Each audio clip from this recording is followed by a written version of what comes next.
మహబూబాబాద్ జిల్లా డోర్నకల్ మండలం లచ్చతండ గ్రామంలో సౌకుభాయ్ విగ్రహాన్ని ఆవిష్కరించిన ప్రభుత్వ whip Dornakal MLA doctor Ramachandra Naik. తల్లి సౌక్బాయ్ వర్ధంతి సందర్భంగా వారి కుమారుడు శంకర్ నాయక్, లచ్చు నాయక్ తల్లిపై ఉన్న ప్రేమతో తల్లి విగ్రహాన్ని శృతివనంలో ఏర్పాటు చేయడంతో అభినందనలు తెలిపారు. ఈ సందర్భంగా ఎమ్మెల్యే రామచంద్ర నాయక్ మాట్లాడుతూ తల్లిదండ్రులను బరువుతో కాకుండా బాధ్యతతో చూసుకోవాలని తెలిపారు. సౌకుబాయి చిన్నతనం నుండే నాయకత్వ లక్షణాలు ఉండేవి అన్నారు. సౌకుభాయ్ పడిన కష్టం తన బిడ్డలు పడకుండా ఉన్నతమైన చదువులు చదివించి ప్రయోజకులను చేశారని తెలిపారు. మానవుని జీవితంలో ఎప్పుడూ ఎలాంటి సంఘటన జరుగుతుందో తెలియదు అన్నారు. బ్రతికిన రోజులు అందరితో సంతోషంగా గడపాలని తెలిపారు.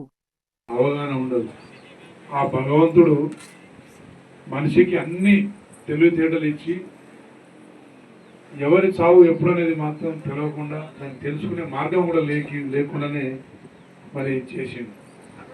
ఎందుకంటే మరణం జాతస్య మరణం ధ్రువం, జాతస్య మరణం ధ్రువం. పుట్టిన ప్రతి ప్రాణి ప్రతి మనిషి మరి మరణించక తప్పదు.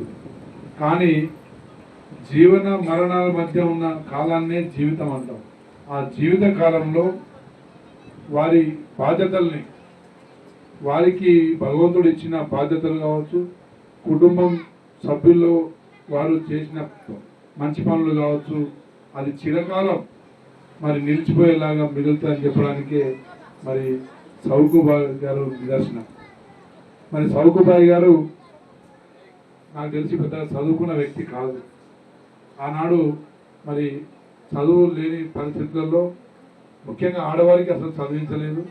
మన గిరిజన కుటుంబాల్లో పెద్ద కుటుంబం, 7 అన్నదమ్ములు, 4 అక్క చెల్లెళ్ళు, అంటే 11 మంది. మరి అందులో సౌకుబాయ్ గారు మరి ఆ 7 అంటే 11 మందిలో నాకు తెలిసి వీరే తెలివైన వారేమో.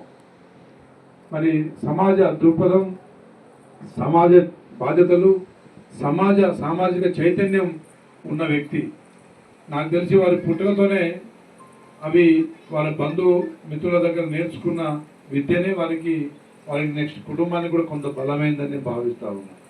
ఒక్కసారి వారి సౌకుబాబు గారి మరి ఒక్కసారి వారి ముఖం చూస్తే ఆ ముఖంలోనే ఒక లీడర్షిప్ క్వాలిటీస్ కనబడతా ఉన్నాయి. ఆ ముఖ తేజస్సులోనే వారి కమాండింగ్, అదేవిధంగా మగవాళ్ళ కంటే ఎక్కువ సుదీర్ఘంగా ఆలోచించే, ముందు చూపుతో ఆలోచించే ఒక మహిళగా వారి మరి ఫోటో చూస్తే మనకు అర్థమవుతూనే ఉంది. వారి సోదరిమణి, వారి అక్క, ఈమె చూస్తే అమాయకంగా కనబడుతుంది. కానీ వారిని చూస్తే ఈ సమాజాన్ని చదివేసిన ఒక వ్యక్తిగా కనబడుతూ ఉన్నారు.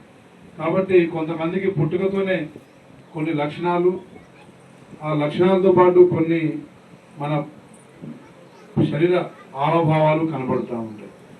కానీ మరి అలాంటి వారిని ఆదర్శంగా తీసుకొని మనం నెక్స్ట్ తరానికి కూడా మరి ఒక మహిళగా వారే అంత ధైర్యంగా